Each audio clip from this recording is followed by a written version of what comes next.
서환구의 라디오 오늘. 여러분 안녕하십니까, 허환구입니다. 국회는 오늘 오후 3시 본회의를 열어서 한덕수 대통령 권한대행 국무총리에 대한 탄핵소추안을 표결 통과시켰습니다. 다음으로 대통령 권한대행이 될 인물은 최상목 경제부총리 겸 기획재정부 장관인데요. 최 부총리는 오늘 오전 임시 국무위원 간담회를 열고 권한대행 체제에서 겨우 안정된 경제 시스템과 대외 신인도가 또다시 흔들려서는 안 된다며 한덕수 총리에 대한 탄핵 소추를 재고해 주기 바란다고 밝혔습니다. 현재 우리 국정의 혼란과 경제 불안의 원인이 국회에 있을까요?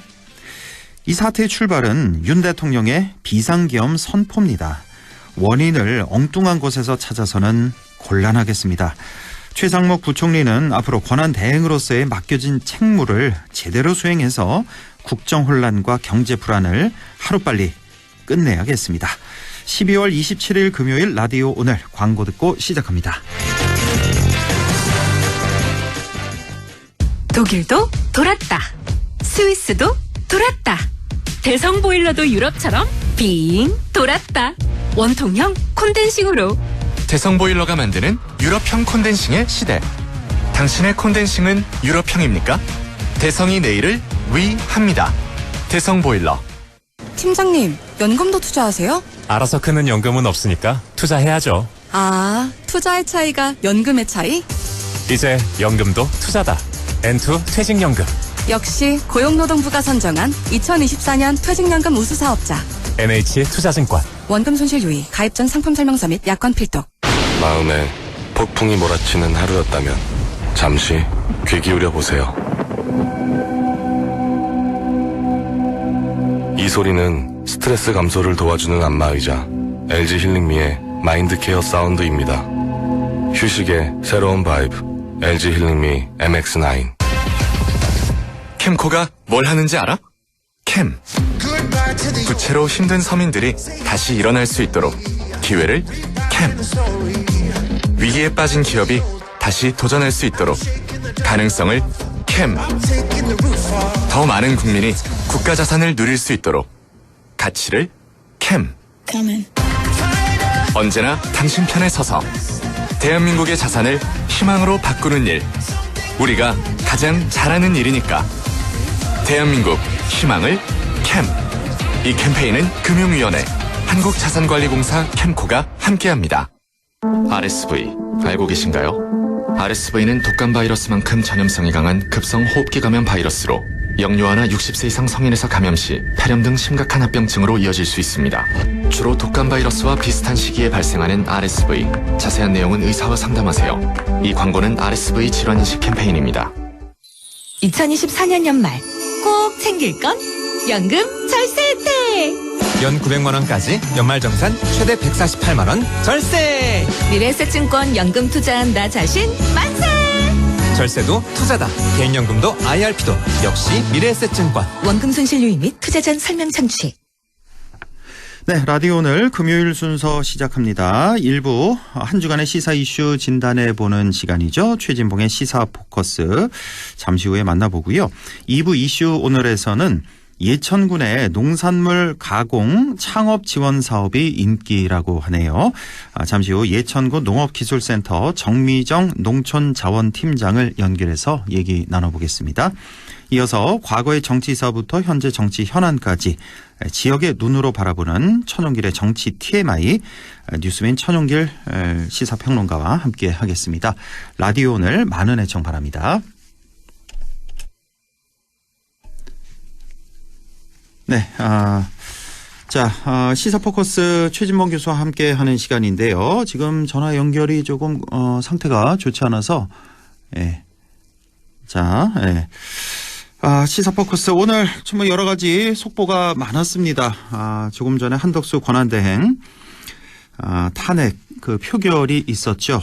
국회에서 3시부터 열렸었는데, 모두 192표, 192명이 투표를 했습니다. 여당은 보이콧을 했고 여당 의원 중에서는 조경태 의원만이 유일하게 표결에 참여했습니다. 그래서 192표 중 찬성 192표로 탄핵안이 통과가 됐습니다. 여기에 대해서 국민의힘 의원들 굉장히 반발이 컸습니다. 그 의장석 앞에 쭉 둘러싸서 수십 명의 국회의원들이 농성을 벌였죠. 예, 일명 팔뚝질을 하면서 농성을 벌이면서 계속 구호를 외치면서 의장 사퇴, 직권 남용, 원천 무효 등등 계속 있었는데 이 내용도 좀 얘기를 나눠보겠습니다. 예. 자, 지금 전화가 계속 연결이 안 돼서요. 이슈온을 먼저 이어가겠습니다.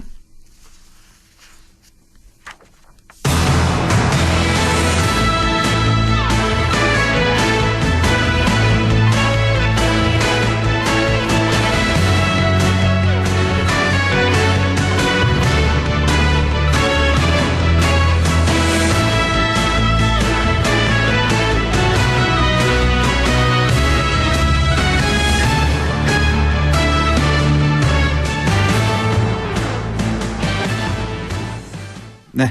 자, 이슈온을 순서를 좀 바꿔보겠습니다. 건강한 먹거리에 관심도 높고 또 1인 가구 증가로 인해서 건강 간편식에 대한 수요가 높아지고 있는데요. 예천군에서는 농산물 가공 창업을 지원하고 있다는 소식입니다. 이 내용 자세히 알아보죠. 예천군 농업기술센터의 정미정 농촌자원팀장 연결되어 있습니다. 정미정 팀장님 안녕하십니까? 네, 안녕하세요. 예천군 농업기술센터 농산물 가공 창업을 지원하고 있는 농촌자원팀장 정미정입니다. 네, 팀장님. 반갑습니다. 예, 반갑습니다. 순서가 좀 갑자기 바뀌어서 좀 당황하셨을 텐데. 예.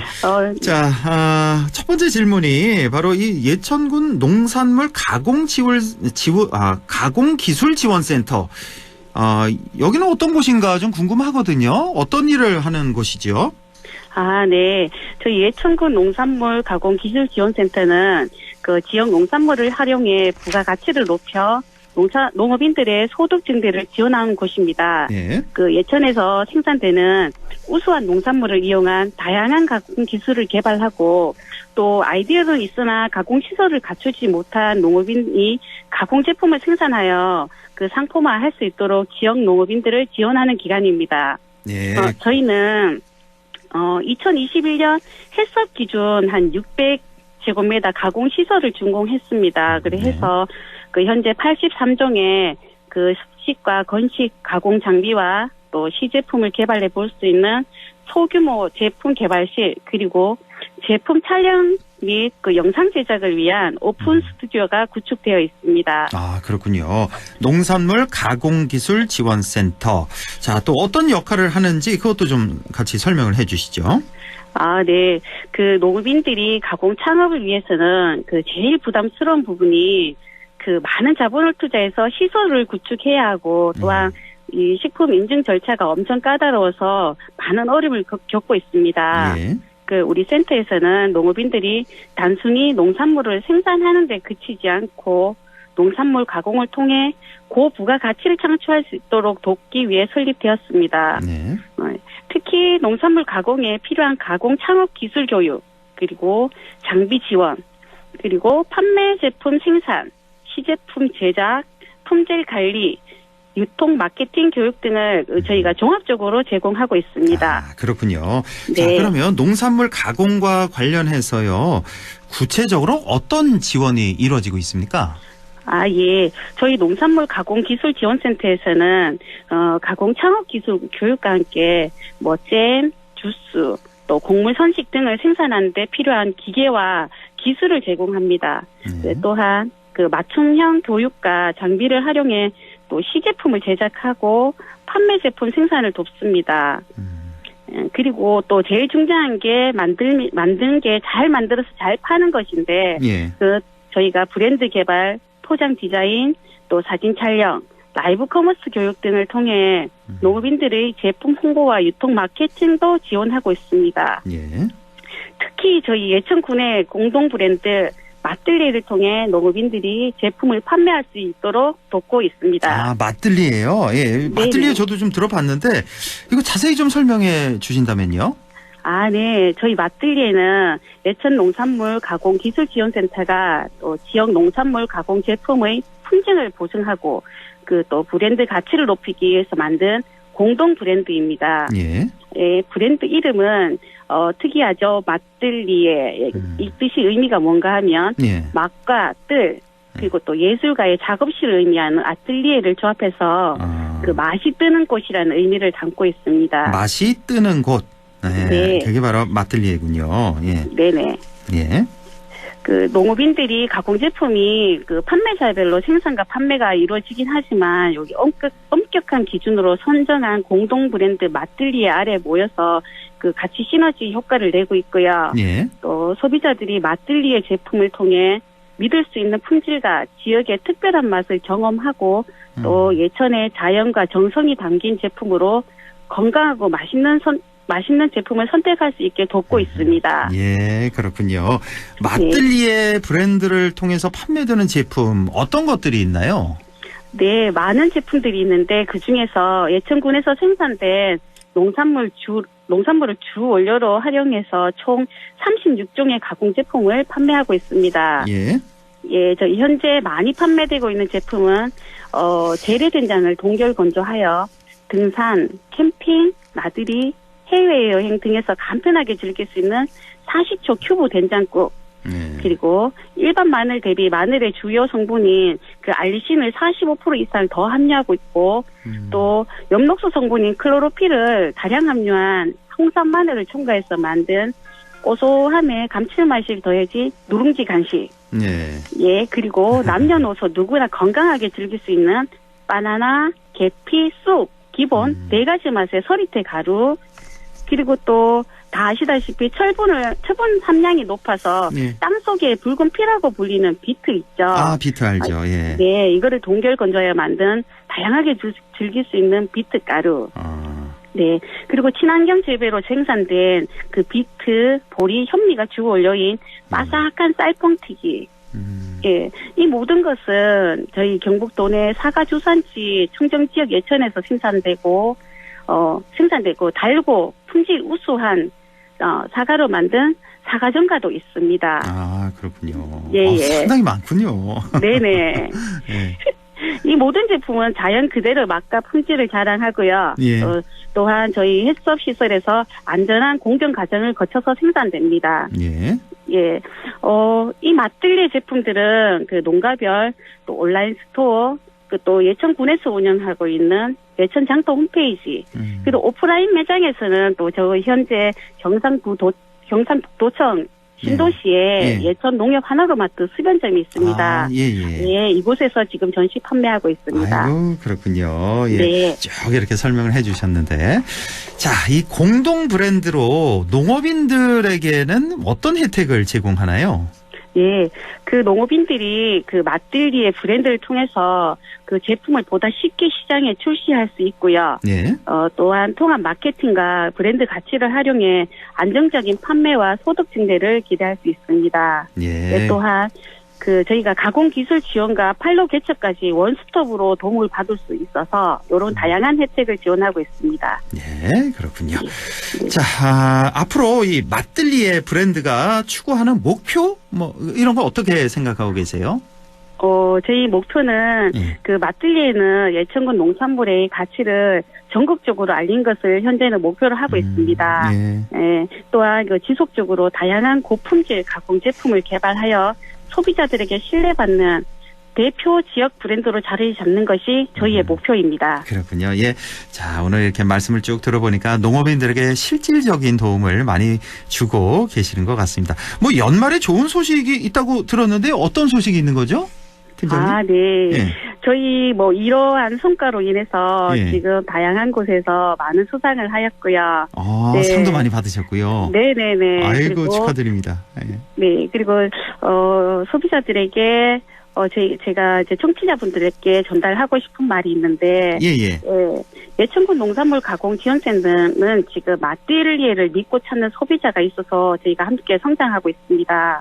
예, 우리 기관에서 생산된 가공 제품은 청정 지역 예천에서 생산된 우수 농산물 그리고 맞들리의 가치와 깨끗한 자연을 담았습니다. 예, 꼭 맞들리를 기억해 주시고 많은 관심 부탁드리겠습니다. 예, 맞들리에 뭐 우리 지역뿐만 아니라 전국으로 또 전 세계로 뻗어나가는 그런 브랜드가 됐으면 좋겠네요. 자, 오늘 말씀 잘 들었습니다. 예천군 농업기술센터 정미정 농촌자원팀장과 함께했습니다. 고맙습니다. 감사합니다. 네, 고맙습니다. 자, 라디오 오늘 1부 여기까지고요. 잠시 후 2부에서 뵙겠습니다.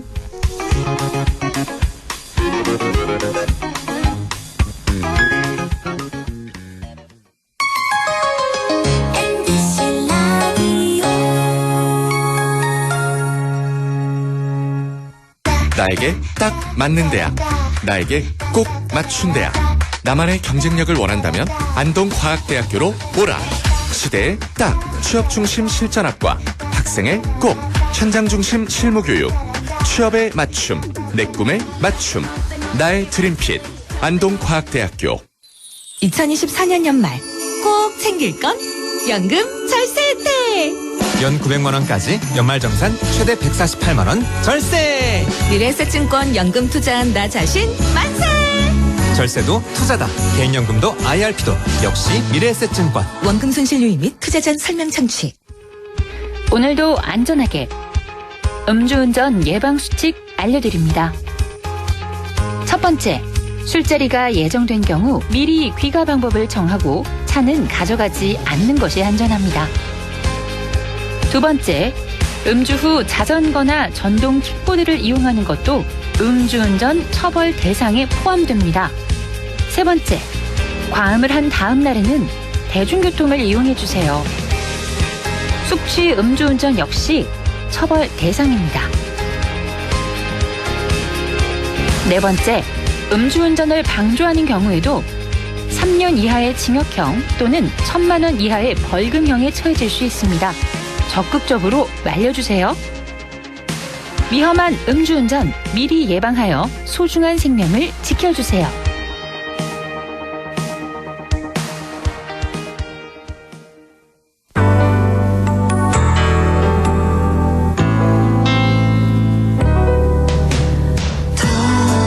어렵던 날도 많았죠. 우리 함께 한다면 따스함을 느껴요. 사랑이 있어요. 소중한 꿈을 이뤄봐요.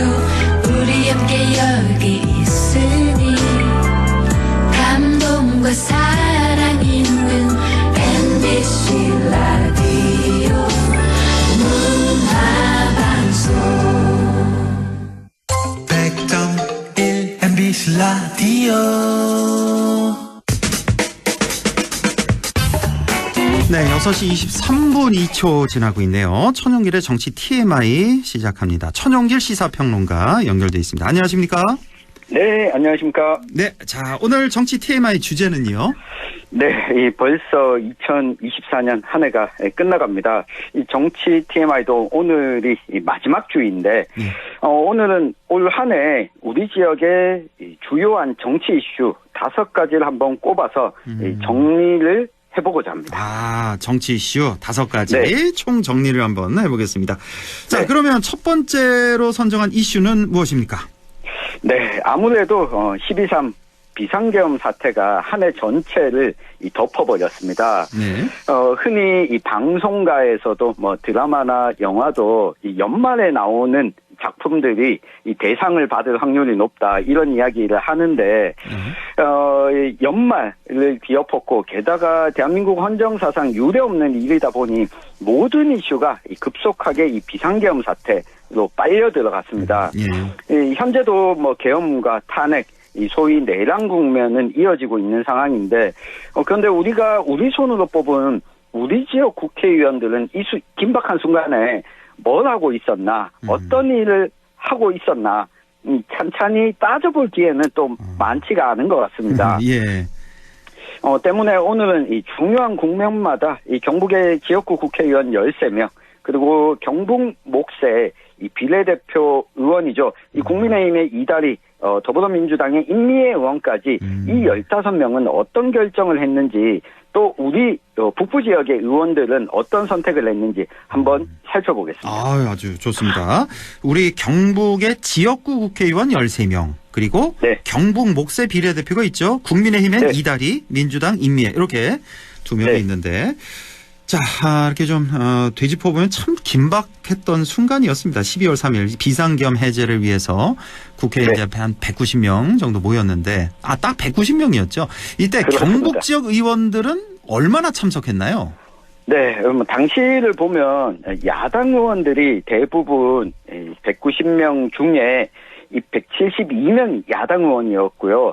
이 여당인 국민의힘 의원은 총 18명만 참석을 했습니다. 이 가운데 경북 지역의 의원은 단 한 명, 안동 예천의 김영동 의원만 참석해서 이 계엄해제 표결에 찬성표를 던졌고 나머지 다른 지역구 의원들은 아예 참석조차 하지 않았습니다. 그러니까요. 네, 더불어민주당의 임미애 의원 역시 참석을 했고 찬성표를 던졌고요. 이 상주 문경의 이미자, 또 김천의 송원석, 이 고령 성주 7곡의 정의용, 경산의 조지현 의원까지 이 4명은 이 국회 의사당 안에 들어갔는데 표결에는 참여하지 않았습니다. 이미자 의원도 국회에는 있긴 있었군요, 당시에. 그렇습니다. 표결을 하지 않고. 국회의사당 안에 들어갔음에도 불구하고 이 본회의장의 표결에 참여하지 않았는데 계속 논란이 있죠. 이 추경호 이 당시 원내대표가 이 본회의장에 있으면서 왜 표결에 참여하지 않고 의원들을 당사로 직결하라고 했냐. 이 논란이 있는데 당시 함께 있었던 의원 중에 한 분이 상주문경의 이미자 의원이었습니다. 그리고 이 북부 지역은 아니지만 포항 북구의 김정재 의원은 이 의원들 보고 국회가 아니라 당사로 오라고 하는 메시지를 남겼다라는 사실이 또 공개가 돼서 이 논란이 되기도 했습니다. 그렇군요. 아니 이미자 의원은 국회의사당에 있었는데 왜 본회의장 안 들어가고 어디서 뭘 했는지 혹시 그 취재 같은 건 아직 못 해보셨죠? 네, 확인된 바는 없습니다. 워낙 긴박했기 때문에 이 국회에 누가 있었나 정도까지만 지금 확인이 되어 있습니다. 참 이해할 수가 없는, 이해하기 힘든 국민으로서 이런 행동들이었고 이후에도 탄핵, 특검법 같은 중요한 표결에서 우리 국회의원들의 선택도 좀 정리를 해주신다면요? 네, 우선 12월 7일이었죠. 첫 번째 윤석열 대통령에 대한 이 탄핵 소추안 표결 당시에는 이 국민의힘 경북 지역 국회의원 중에는 참석자가 아예 없었습니다. 아마 기억하시겠지만 이 국민의힘 의원들은 단체로 퇴장을 했고 그렇습니다. 안철수 의원 혼자 남아서 표결에 참여했고 이후에 김예지 의원, 김상욱 의원이 들어와서 이 표결에 참여를 했고 이외에는 이 국민의힘 의원들은 모두 참여를 하지 않았습니다. 그러다가 14일 두 번째 탄핵소추안 표결에는 이 국민의힘 의원들, 우리 지역의 의원들도 참석은 했지만 이게 찬성 의견을 공개적으로 밝힌 의원은 없었습니다. 이 무기명 투표이기 때문에 명확하게 알 수는 없지만 계엄해제 찬성 표결을 했던 이 김영동 의원은 탄핵 찬성이나 아니면 기권 또는 무효표에 던졌을 가능성만 추정하고 있을 뿐입니다. 그리고 여기에 앞서서 12월 10일에 내란 상설특검법에 대한 표결이 있었는데요. 이 당시 김영동 의원은 찬성표를 또 던졌습니다. 이 반면에 이미자, 임종득 의원은 반대표를 행사했고요. 이 박형수, 이다리 의원은 기권표를 또 던졌습니다. 이틀 지나서 12월 12일이었죠. 김건희 특검법과 내란 특검법에 대한 표결이 있었는데 이때는 김영동 의원까지 이 반대표를 던졌고요. 국민의힘 소속 의원들은 우리 지역은 모두 반대표를 던졌고 물론 이 더불어민주당의 임미애 의원은 계엄 해제부터 탄핵, 이 특검법까지 모두 참석해서 찬성 의결을 했습니다. 이게 우리 지역 의원들이 이 표결뿐만 아니라 공개적으로 이 계엄 사태와 관련해서 이 당의 입장에 대해서 좀 본인의 소신을 밝힌 의원들이 없어서 유권자 그리고 시민의 입장에서는 좀 아쉬운 순간들이 많았는데요. 그러다 보니 제가 찾아봤습니다. 계엄과 탄핵 국면에서 소신 있게 좀 목소리를 내는 지역 출신 의원이 없을까 보다 보니 국민의힘 김상욱 의원이 지역구는 울산 남구 갑인데 경북 의성이 고향이라는 점을 좀 작은 위안으로 삼아 보기도 했습니다. 아, 그래요? 김상욱 의원이 의성 출신이었군요. 네. 예. 그렇습니다. 자, 5가지 주제를 준비하셨는데 지금 하나 설명하셨는데 시간이 좀 많이 가서 조금 좀 스피디하게 이렇게 진행을 좀 해보겠습니다. 자, 그럼 두 번째로 꼽은 이슈는 뭡니까? 네, 아마 모두들 기억에서 벌써 잊혀졌을 텐데 총선이 있었습니다. 이미자 의원이 3선, 김영동, 박형수 의원이 재선, 임종득 의원이 초선으로 당선이 됐고요. 이 국민의힘이 경북 지역은 전원 지역구에서 당선이 되어서 이변은 일어나지 않았습니다. 다만 긍정적인 부분은 지금은 왕성하게 의정활동을 하고 있는 민주당의 임미애 의원의 경우에 이 대구 경북 목세 비례대표에 배정이 됐고 게다가 군의원과 도의원을 거쳐서 기초부터 착착 의정활동 속에서 국회에 진출했다는 점이 좀 주목할 만한 이 부분이었습니다. 임미애 의원 정말 뭐 일당백입니다. 혼자서 다 하는 것 같은. 그리고 저희 방송도 아주 적극적으로 참여를 해주시고 오늘 여기서 미리 좀 말씀드리는데 오늘 최진봉 교수 시사 포커스가 있는 날인데 연락이 도저히 안 됩니다. 지금 한 10분, 20분 계속하고 있는데 그래서 임미애 의원을 연결을 좀 해서 오늘 국회에 상당히 바빴잖아요. 표결이. 탄핵안 표결이 있어서 그 상황도 좀 알아보도록 하겠습니다. 자, 세 번째 이슈 전해주시죠.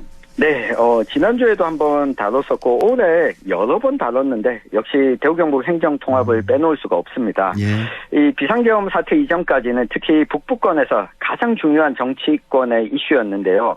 어제 이철우 도지사가 기자간담회 자리에서 이렇게 이야기했습니다. 권한을 줘야 돼. 중앙정부의 컨트롤 타워가 무너진 게 아쉽다면서 사실상 현재로서는 당장 추진이 어렵다는 분위기를 시인을 했습니다. 그러면서 내년 연말까지만 법이 통과되면 아무 문제 없다고 덧붙이기도 했는데 이 부분은 이 정치적 수사에 좀 가까워 보입니다. 왜냐하면 이 파트너였던 홍준표 대구시장이 기자간담회 자리에서 사실상 조기 대선 도전을 밝히면서 일단 행정통합 이슈 자체가 좀 가라앉게 됐거든요. 북부권의 기초단체장, 시군의원, 이 도의원들이 적극적으로 또 목소리를 냈던 점이 좀 주목할 만한 부분이 아니었나 싶습니다. 그렇군요. 그렇지 않아도 어젠가요? 그젠가요? 뉴스에 나와서 이철우 지사가 내년 연말까지만 특별법이 통과되면 아무 문제 없다 이런 기사가 있었는데 그래서 아직 행정통합 포기를 안 하셨나 하는 저는 그쪽으로 해석을 했는데 우리 천용길 평론가는 사실상 물 건너갔다, 수사에 가깝다 이렇게 보시는군요. 해석을. 자, 네 번째 이슈는요? 네, 이것도 이 홍범도 흉상 철거로 이 전국적으로 역사 왜곡 문제가 계속해서 있어 왔습니다. 이 여파가 경북 정치권에서도 또 번졌는데 특히 경상북도가 경북 독립운동 기념관을 호국재단 산하에 통합하면서 삼국통일, 또 의병, 독립운동, 6.25 전쟁을 한데 호국이라는 이야기로 묶다 보니 좀 내부적인 비판이 이어져 왔습니다.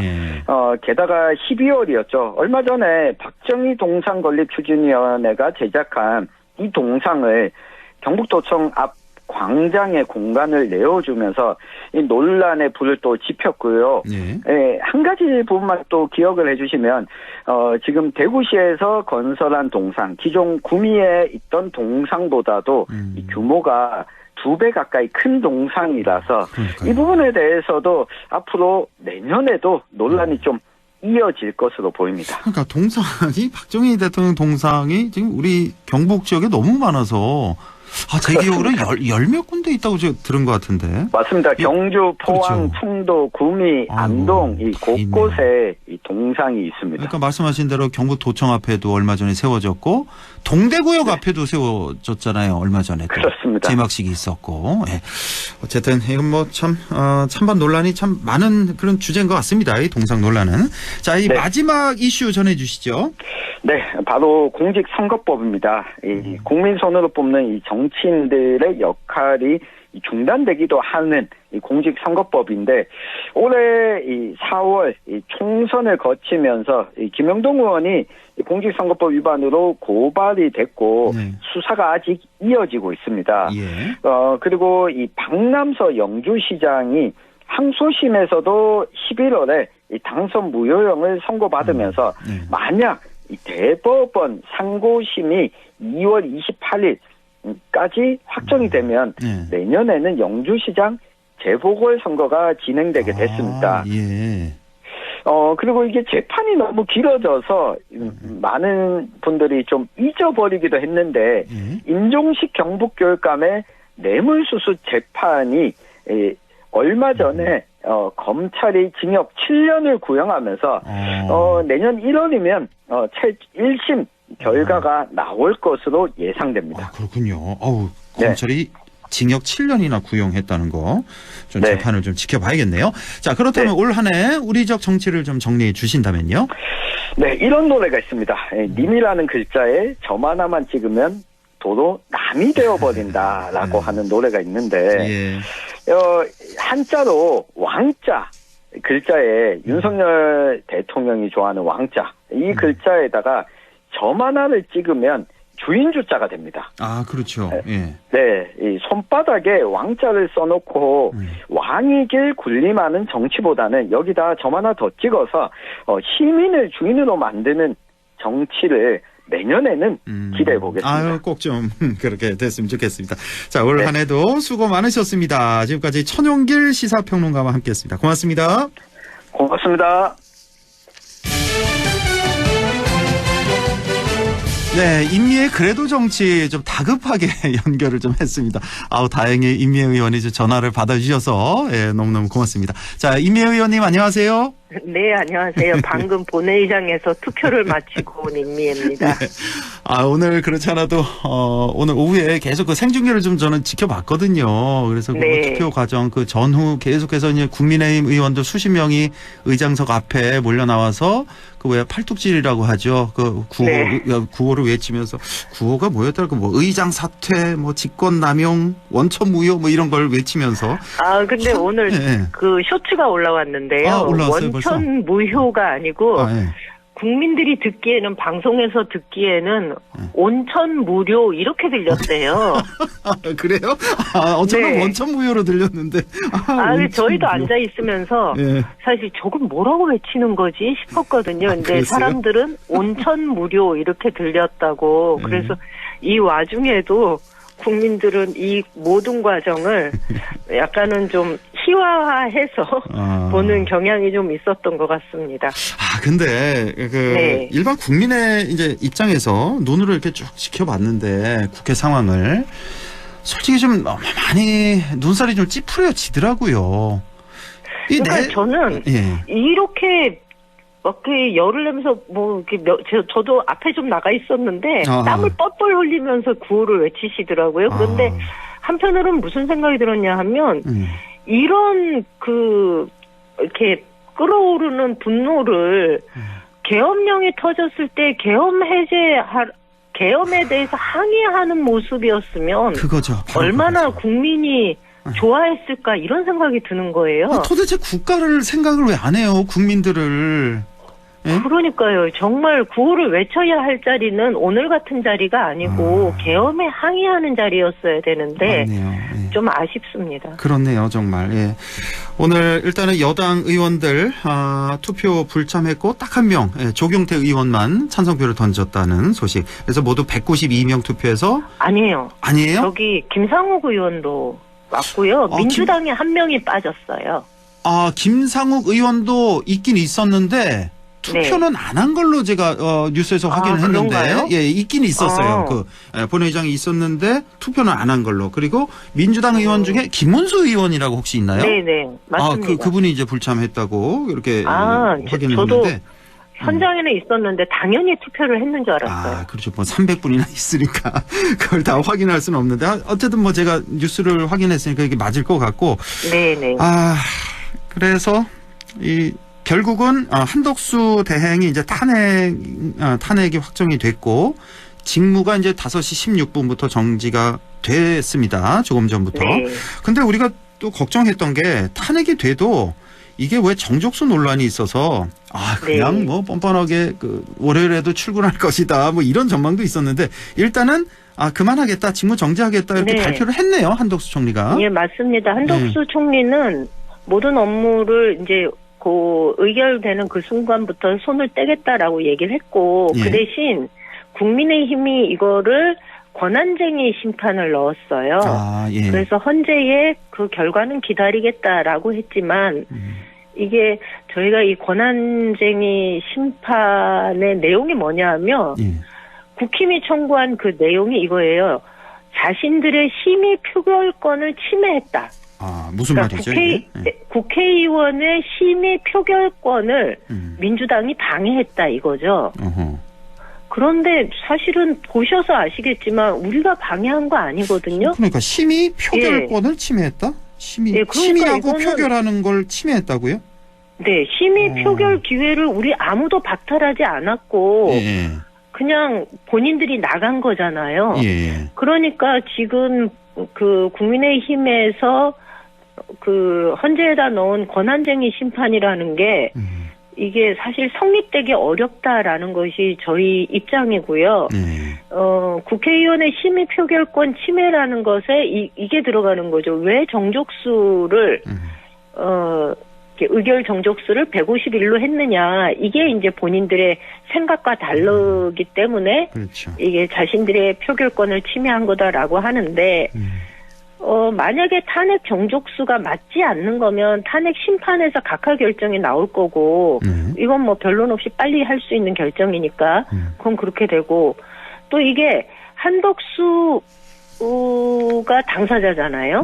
그런데 당사자를 지금 이제 국힘이 자신들의 의결권을 방해한 거다라고 가처분 신청하는 거기 때문에 당사자 적격성이 없어서 이게 각하될 가능성이 많다고 보는 게 저희들 입장입니다. 그래서 국민의힘은 오늘 뭐 권한쟁의 심판을 청구하긴 했으나 이것이 받아들여질 가능성은 거의 없다라고 보는 게 일반적인 법조계의 판단입니다. 알겠습니다. 제가 질문 하나 좀 놓친 게 있는데 아까 농성할 때 있잖아요. 국회 의장 앞에서 그 국민들이 보는 시각하고 우리 임미애 의원은 그 현장에 바로 뒤에 있었으니까 앞에서 또 네 번째 줄인가 그렇죠? 임미애 의원 자리가? 예, 맞습니다. 그래서 불과 뭐 10m도 안 되는 거리에서 이렇게 보셨으니까 그때 그 기분이 어떻던가요? 어떤 생각이 들던가요? 그런 모습을 보면서 그 현장에서는.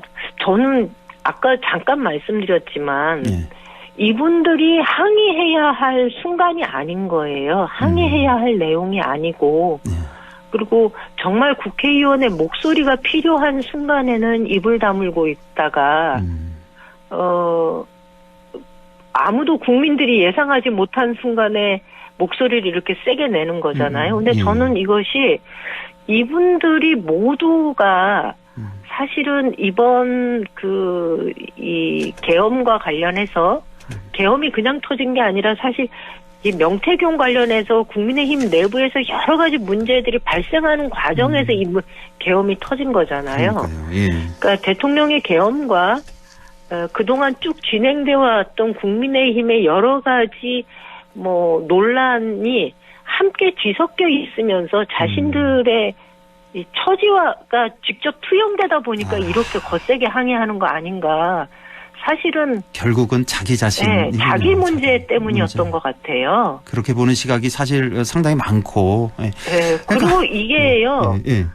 이런 모습이 국민들이 볼 때 결코 지금의 이 대한민국의 난국을 풀어나가는데 절대로 도움이 되지 않습니다. 오늘 한때 환율이 1,480원까지 치솟았거든요. 80원, 예, 넘었습니다. 80원. 예. 이러면 이런 불확실성을 빨리 제거해줘야 대한민국 경제가 좀 그나마 안정이 되는데 저는 이분들이 왜 대한민국의 경제와 외교에 대해서는 관심이 없고 본인들의 정치적인 생명과 정당의 존속에만 관심을 두고 이렇게 거세게 항의하는 건가 싶어서 매우 안타깝습니다. 그렇습니다. 오늘 또 조금 저도 굉장히 실망했던 게 최상목 부총리가 오늘 오전에 뭐 네. 탄핵소추 한덕수댕 소추를 뭐 제거해달라고 이렇게 기자회견인가 뭐 했잖아요. 간담회인가 했잖아요. 네. 네. 근데 지금 뭐 그 이유를 들어보니까 뭐 우리 경제 안정 등등을 위해서 해야 된다고 하는데 지금 우리 경제 안정이 안 되는 이유가 지금 이 상황이거든요. 이 불확실성 때문에. 맞습니다. 책임자들 빨리 처벌하고 원상태 되돌려 놓고 이러라는 게 이게 바로 또 미국 측의 시각이에요. 미국에서도 빨리 이거 안정화시켜라는 건데 그 절차를 진행해 나가는데 이렇게 진행해 나가면 또 경제가 불안정해지니까 이거 제거해달라 그래서 저는 그래서 이 최상목 부총리를 지금 어떻게 평가해야 될지 지금 민주당에서 보는 최상목 부총리는 어떻습니까? 한덕수 대행하고는 좀 다르다고 좀 기대를 하나요? 아니면 어떻게 보십니까? 기대를 한다기보다는 조금 다르다고는 판단하고 있습니다. 일단 오늘 한핵소추안이 의결되면서 곧바로 담화문이 나왔어요. 최상목 권한대행이. 예. 근데 내용이 짧기는 하지만 전체적으로 보면 국무위원회 한 사람으로서 현 상황에 대해 무거운 책임감 느끼고 국민 여러분께 진심으로 송구하다는 말씀 드린다.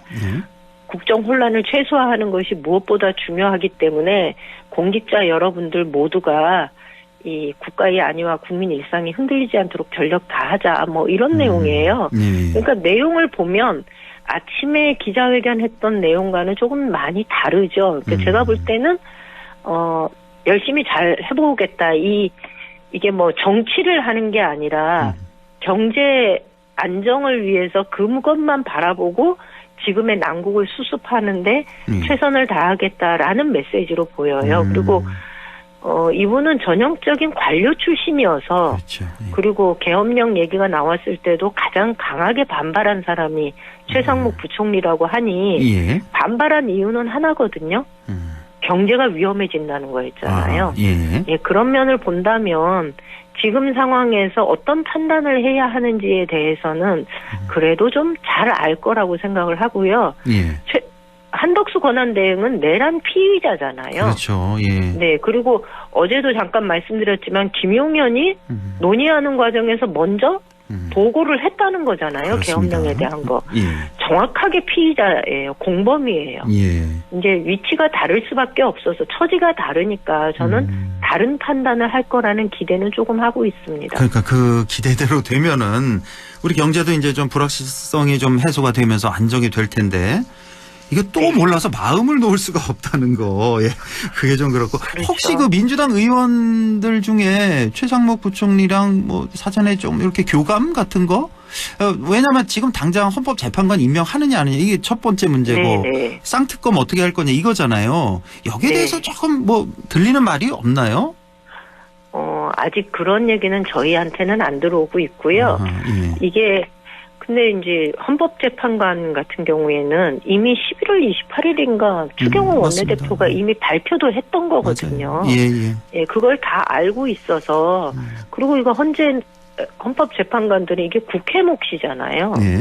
예, 그래서 이 문제 때문에 한덕수 권한대행의 탄핵까지 불러일으켰는데 또 다른 선택을 할 것이다라고는 생각하지 않아요. 만약에 또 다른 선택을 할 것 같았으면 방금 전에 의결 후에 곧바로 나오는 담화문이 저런 내용이 아니었겠지요. 네, 그렇군요. 예. 자, 어쨌든 윤 대통령에 대한 탄핵 심판 첫 변론 준비 기일이 오늘 열렸습니다. 이제 첫 발을 내디딘 건데 오늘 그 조금 전에 오후에 속보가 들어온 게 이제 검찰 수사 몇 가지가 좀 발표가 됐는데, 그러니까 윤석열 대통령의 계엄령이 계엄 당시 12월 3일에 계엄령이 해제돼도 두 번이고 세 번이고 내가 뭐 선포하겠다 별 문제 밀어붙여라 그리고 총을 쏴서라도 의원들 끌어내라. 와, 너무 그리고 충격적이잖아요. 또 하나가 적어도 지난 3월부터는 계엄 준비에 들어갔다. 요 정도 검찰이 이제 발표를 했는데, 와, 총을 쏴서라도 의원들 끌어내라. 그러니까 저는 이런 게 속속 수사하면서 드러나는데, 이런 과정에서 국민의힘 의원들이 보여주는 행보가 되게 이해할 수가 없는 거고요. 그러니까요. 예. 아니, 도대체. 사실 말이 잘 안 나와요. 아니, 다른 정치 이슈, 보수 진보의 어떤 정책 갖고 이렇게 서로의 입장 강변하면서 그런 거 싸우는 건 우리 다 이해하잖아요. 그런데. 그렇죠. 이거는 내란 우두머리를 이렇게까지 노골적으로 옹호를 한다? 그리고 어제 권성동 의원인가요? 얼굴 두껍게 하고 다녀라 이거잖아요. 아니, 이걸 어떻게 받아들여야 돼요, 도대체가. 그러니까 윤석열 씨가 지금까지 하는 것들을 보면 정말 일반 잡범도 이 정도로 치졸하게 나오지 않는다라는 얘기가 속속 나오잖아요. 그러니까 그분이 굉장히 거짓말을 많이 해요. 너무나. 명태균과의 관계에서도 당시 공관위원장이 정진석인 줄 알았다라고 얘기하는데 실제로 그게 아니었다는 게 다 드러났잖아요. 대국민 담화, 그것도 대국민 담화에서 전 국민이 지켜보는 데서 그렇게 공식적으로 얘기를 하고 바로 얼마 아니다가 이제 거짓말이 드러나고. 예. 그렇죠. 그런데 이번에 이것도 똑같아요. 계엄령도. 그냥 국회에 경고를 하기 위한 거였다. 그래서 내가 500명만 들여보냈지 이렇게 얘기하자면 실제로는 더 많은 사람들을 들여보내려고 애를 썼던 거고 총까지 쏴라 그랬던 거고 4명씩 해서 끌고 나와라라고 얘기했던 거. 실제로 실탄이 9,000발이 들어갔고. 네, 맞습니다. 그래서 저희는 이런 상황에서 국민의힘이 선택해야 되는 거는 딱 한 가지거든요. 정말 국민 편에 서야 되는 거예요. 그러니까. 어떻게 이런 상황을 옹호할 수가 있는 거죠? 그렇습니다. 저는 제가 사실 아까 투표를 끝내고 이제 본회의 끝내고 나서 걸어오는 길에 국민의힘 의원을 만났어요. 예. 뭐라고 하던가요? 재선 의원이었는데 저희 입장에서는 이제 이게 말이 되냐? 당신들 이게 지금까지 하는 행보가 말이 된다고 생각하냐 이런 얘기를 했더니 그분이 그런 얘기를 하는 거예요. 어떤?